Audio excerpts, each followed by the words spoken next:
OK, bonjour tout le monde. On va poursuivre avec la matière, c'est-à-dire qu'on va regarder les différents états de la matière, l'état solide, liquide et gazeux. Puis on va regarder quel est l'effet de l'apport de chaleur ou la perte de chaleur sur ces particules. D'accord? Puis on va parler aussi des changements d'état. On va parler de comment une substance peut passer de l'état solide à liquide et de liquide à solide, inversement, gazeux à liquide et aussi de liquide à gazeux, et de gazeux à solide, et de solide à gazeux, et quel est le nom de ces changements d'état-là, et comment on fait pour y arriver, soit par une perte de chaleur ou un gain de chaleur. OK? Donc, première chose qu'on va faire ici, on en a parlé un peu. Je veux juste vous dire qu'avant de commencer, vous avez besoin pour aujourd'hui de votre cahier de notes de cours, c'est-à-dire votre recueil de notes de cours d'univers matériel, votre cahier origine et un crayon souligneur puis un crayon normal. Donc, vous pouvez mettre la vidéo sur pause, aller chercher ça. Puis moi, ben, je vais commencer avec la matière. Alors, la première chose qu'on va observer, puis on en a parlé un petit peu au cours précédent, c'est que les particules solides, elles sont rapprochées. Donc, elles sont collées les unes contre les autres. Vraiment, vraiment proches. C'est pour ça qu'on va dire que le solide, ça c'est un nouveau mot pour vous, là. Le solide, il est considéré incompressible. OK? Incompressible, le 1 est très important, ça veut dire, bon, évidemment, qu'il n'est pas compressible. Puis compresser quelque chose, ça veut dire l'écraser. L'écraser vraiment pour rapprocher ces particules. Il n'est pas possible de rapprocher les particules solides parce que les particules sont déjà toutes collées les unes contre les autres, puis il n'y a pratiquement plus d'espace. Donc, si dans certaines substances là, qui sont très, très rigides, là, avec les particules vraiment qui sont d'une substance là, vraiment très dense, mais quand on va essayer de le compresser, bien, on va le casser. Des fois, il arrive qu'en compressant, en exerçant une force dessus, on peut faire varier la forme un peu, mais ça n'aura pas l'effet de rapprocher les particules, parce que les particules sont déjà, comme je l'ai dit, déjà toutes collées contre les autres. Donc, un solide, c'est considéré incompressible. L'autre chose aussi, c'est qu'un solide, il a une forme bien définie. Okay? Donc, le solide, là, lui, existe, sa forme, elle est, comment je dirais, elle est propre à l'objet. Une table a une forme bien précise. Il n'y a pas besoin d'un contenant pour pouvoir définir sa forme.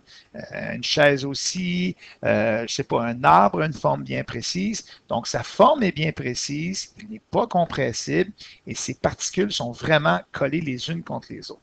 Autre chose aussi, bien que les particules soient collées, les particules, j'en avais parlé, elles vibrent un petit peu. Okay?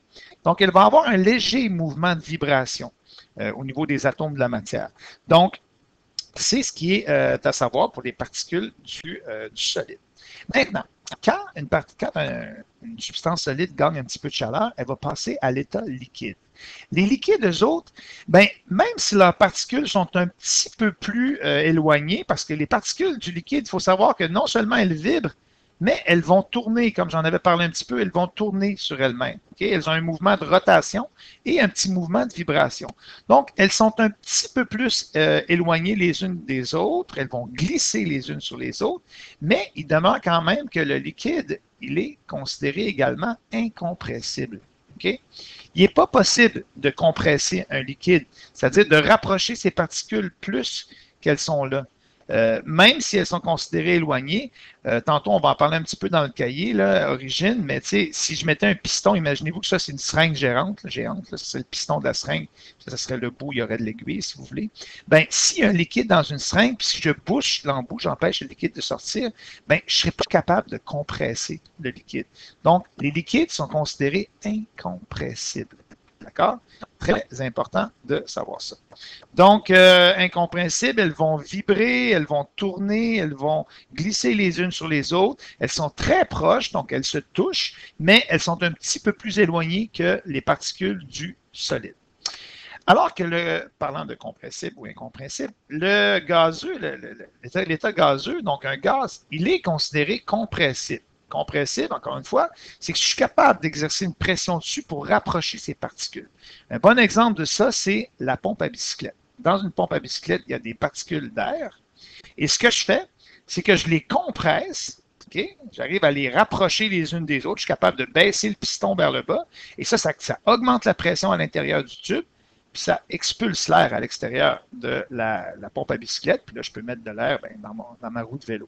Donc, un gaz, parce que ces particules sont très éloignées, donc non seulement elles vibrent, elles vont aussi avoir un mouvement de rotation, Donc, elles vont tourner, mais elles vont aussi avoir un mouvement de translation. Donc, elles ont trois types de mouvements. Elles vont aller de gauche à droite, en haut, en bas, etc. Et donc, elles vont simplement s'éloigner de cette façon-là parce qu'elles ont énormément de mouvements, elles sont très séparées. Le gaz est compressible, comme je l'ai dit. Et autre chose, c'est que le gaz, il n'y a pas de forme définie. Vous savez, un gaz, là, si par exemple, vous avez une voiture, là, puis la voiture émet des gaz, par exemple du monoxyde de carbone, du dioxyde de carbone dans l'air, bien, ces gaz-là, ils vont monter jusqu'en haute atmosphère. OK? Donc, les gaz, ils vont prendre le maximum d'espace qu'on va pouvoir leur donner. Donc, ils n'ont pas de forme définie. Un gaz, là, évidemment, ça va prendre la forme du contenant. Tu sais, si tu mets du gaz dans de l'air, par exemple, dans un ballon, ben, le ballon, lui, il va définir la forme du gaz. Mais si un gaz lâché tout seul, il n'y a pas de forme définie. C'est la même chose pour un liquide. Un liquide va prendre la forme du contenant dans lequel on va le mettre. Si on le met dans un verre, il va prendre la forme du verre. Si on le met dans un bol, ben, il va prendre la forme du bol. Mais le liquide n'a également pas de forme définie, alors que le solide, lui, il a une forme qui est définie. D'accord? Là, ce qu'on va faire, je vous invite à prendre votre surligneur, puis on va regarder ce qui est à savoir là-dedans. Moi, je vous fais mettre ça sur pause. Là. Je vous dis que ce sera à lire. Vous êtes supposé l'avoir déjà lu. L'état solide, les particules sont en contact. Donc, ça, c'est bien important. Les particules se touchent les unes avec les autres. Ici, vous voyez, là, on vous montre comment elles sont rapprochées par rapport aux autres. Si vous faites comparer avec l'autre état. La forme est définie. Donc, la forme du solide est définie. Les objets ont la forme qu'ils ont par la disposition de leurs particules. Puis, la forme ne changera pas, d'accord, à moins d'appliquer une force pour plier ou pour casser la substance. Donc, un solide est incompressible. Donc, ici, on vous montre un galet qu'on met dans une espèce de petit étau comme ça. Le galet, c'est une espèce de roche qui est ronde. Et on voit bien que parce que c'est solide, on n'est pas capable de le compresser. Donc, c'est pour ça qu'on dit que le solide, il est incompressible.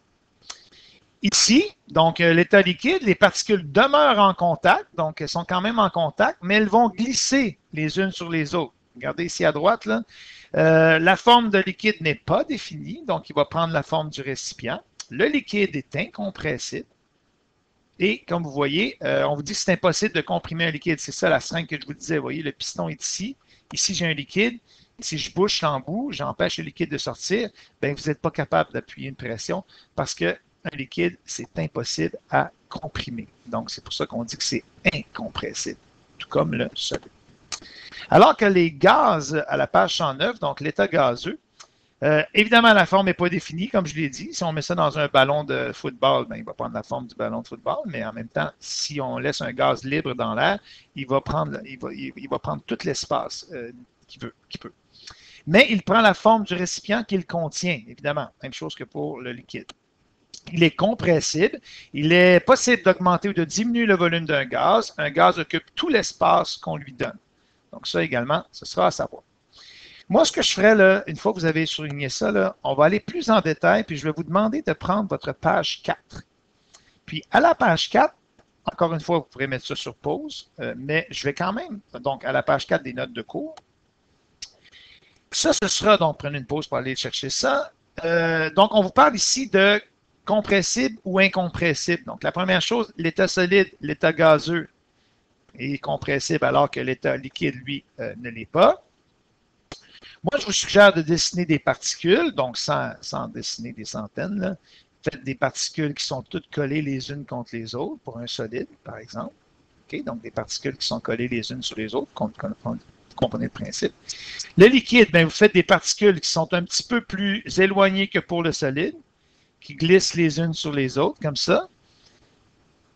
Et pour le gaz, ben, si on avait à le dessiner avec le modèle particulaire, donc avec des particules, ben, on dessinerait des particules qui sont vraiment éloignées les unes des autres. Donc, la forme du solide, on dit qu'elle est définie. La forme du liquide est également définie. La forme du gaz n'est pas définie, donc très important. N'est pas définie. Donc, ici, évidemment, le liquide, c'est pas défini. Pas défini. Donc, la forme n'est pas définie. Voilà. Autre chose, l'agitation des particules. L'agitation des particules, bon, on pourrait le définir, elles ne bougent pas, par exemple, mais on va dire qu'elles sont peu agitées. À l'inverse, par exemple, du liquide, on va dire qu'elles sont qu'elles sont agitées. Et, par exemple, pour l'état gazeux, on va dire qu'elles sont très agitées. Donc, ça, c'est la distinction qu'on va faire pour les trois. Au niveau de la distance entre les particules, ben, c'est la même chose. Très rapproché pour le solide, un petit peu moins rapproché pour le liquide. Un petit peu moins rapproché, donc on va dire rapproché au lieu de très rapproché, puis on va dire éloigné. Les mouvements, là je suis allé un peu vite, mais les mouvements, c'est vibration, rotation et translation pour les gaz, parce que les particules sont très éloignées. Le liquide, ça va être 2 au lieu de 3. Ça va être vibration et rotation. Puis pour le solide, comme je l'ai dit, c'est simplement vibration. Alors que pour savoir comment sont organisées les particules, bon, nous, comment on va le définir? On va dire que les particules sont ordonnées. On pourrait utiliser un synonyme de ça, ça ferait très bien l'affaire. Elles sont très bien classées une à côté de l'autre, elles sont très rapprochées, mais ordonnées, on décide de le définir comme ça. Mais tout synonyme de ça serait correct. Au niveau des liquides, on dit que les particules, elles vont être liées entre elles, puis elles glissent les unes contre les autres. D'accord? Donc, elles vont glisser les unes contre les autres. Elles sont considérées désordonnées, à l'inverse du solide, puis elles glissent les unes sur les autres. Donc, au niveau du gaz, les particules sont désordonnées, très éloignées les unes des autres, puis elles sont indépendantes. Indépendantes, ça veut dire qu'elles ne vont pas nécessairement se toucher, puis elles ne vont pas avoir d'influence les unes sur les autres, parce que tellement elles sont éloignées. Ça va? Donc, ça, c'est ce qui est à retenir. Donc, les dessins, encore une fois, vous pouvez mettre ça sur pause, prendre ça en note. Et c'était la page 4. Ensuite, je vais enchaîner avec une autre notion qui est les changements d'état. Donc, on va retourner dans notre cahier origine. Donc, une fois que vous aurez complété ça, donc prenez le temps de compléter ça et après ça, remettez la vidéo. On va aller on va passer la page 110, on reviendra ça au prochain cours, et moi, vous allez aller à la page 111, puis je vais vous parler un peu de gain et de perte de chaleur. Alors, c'est très, très simple. Du froid, tout le monde, ça ne se gagne pas. Okay? Tu ne peux pas aller dehors et gagner du froid. Ce qui va se passer, c'est que tu vas perdre de la chaleur si tu vas dehors. Okay? De la chaleur, en réalité, c'est de l'énergie thermique qui est transférée. Si tu vas dehors, tu vas perdre de la chaleur. La chaleur va toujours du corps le plus chaud, du corps le plus chaud au corps le plus froid. OK? Ici, le corps le plus chaud, c'est le petit garçon qui est là. Imaginez là, que sa température corporelle est à 37 degrés Celsius. Là. Lui, là, c'est le plus chaud. Puis dès qu'il y a une variation de température entre deux corps qui sont en contact, ben, la chaleur va passer du corps le plus chaud au corps le plus froid. Donc, quand tu vas dehors, tu ne gagnes pas du froid, tu perds de la chaleur et c'est pour ça que tu as froid.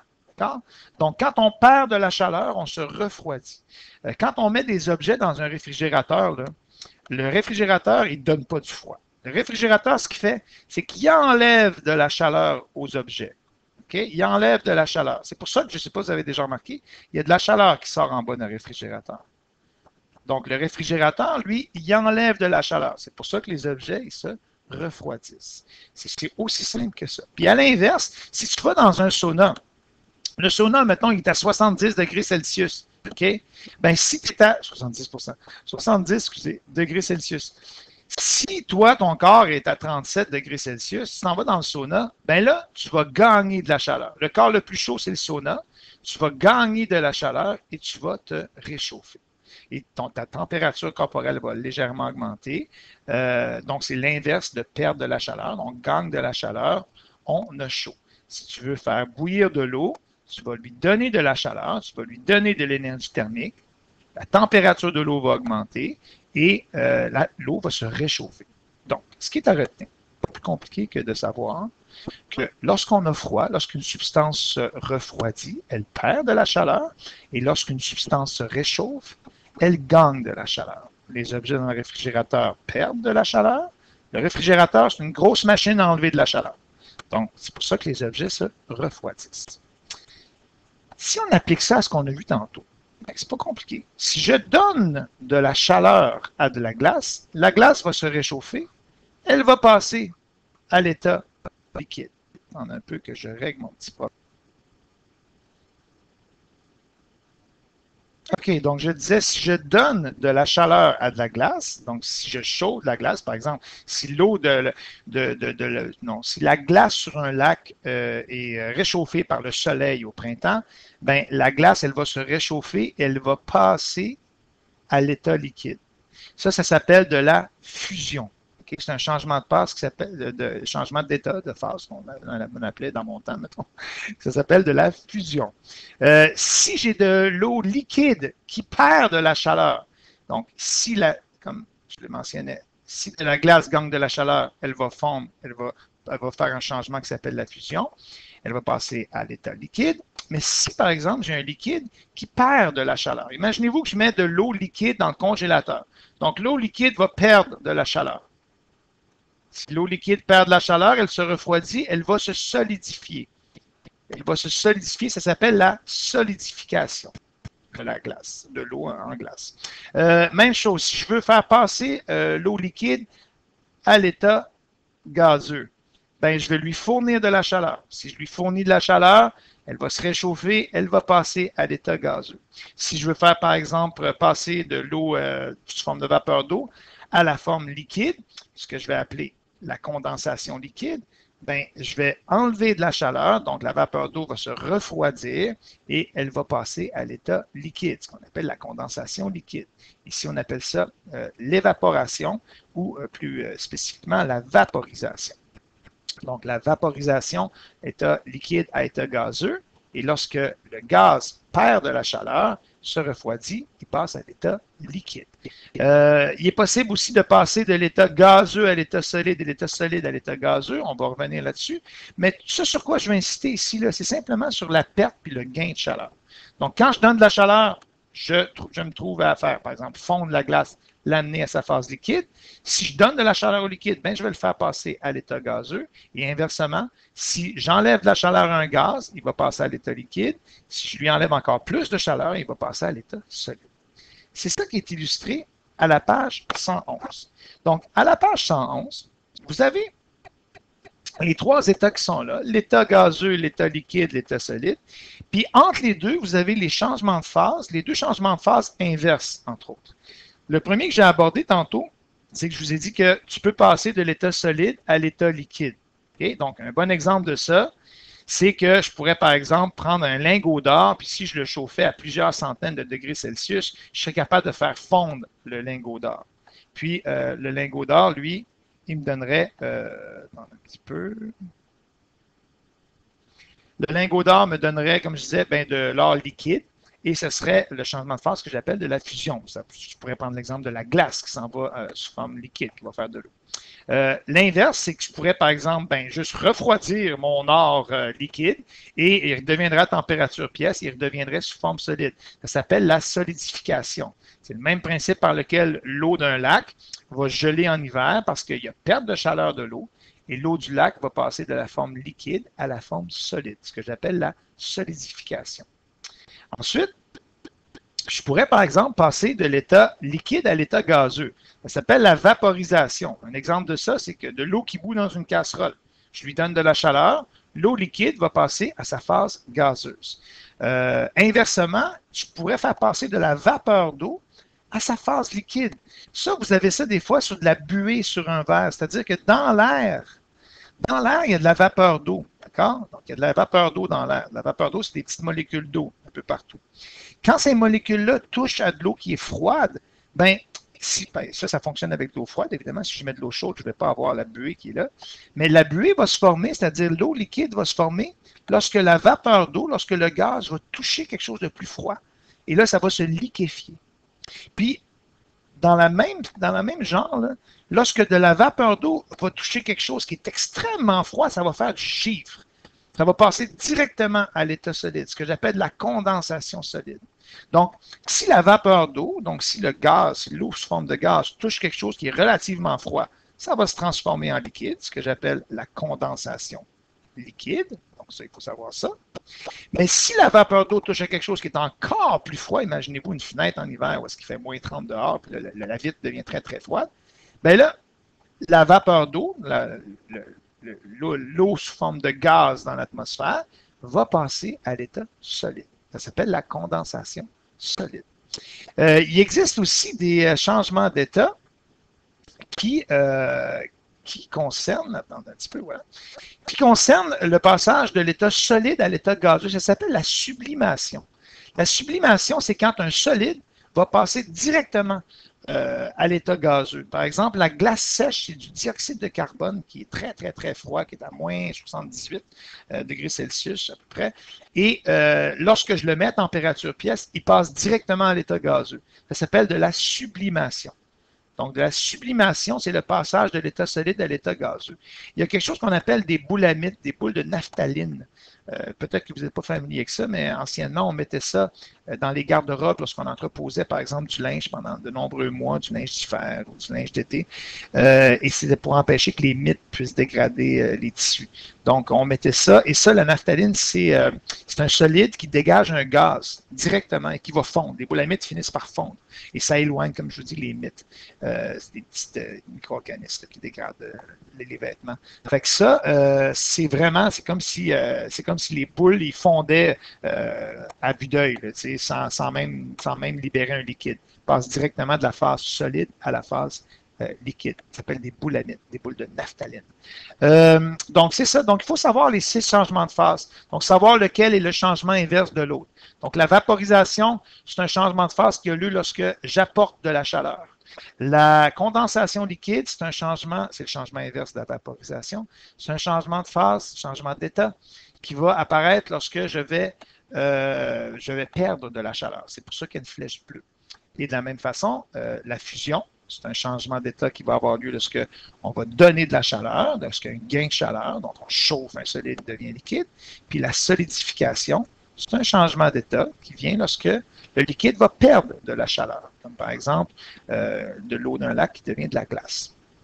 Donc, les 6 changements de phase sont à savoir et c'est l'explication pour chacun d'eux. Alors, je vous remercie de votre attention. Je vous souhaite une bonne fin de journée. Il va y avoir un devoir qui va être associé à ça. Merci.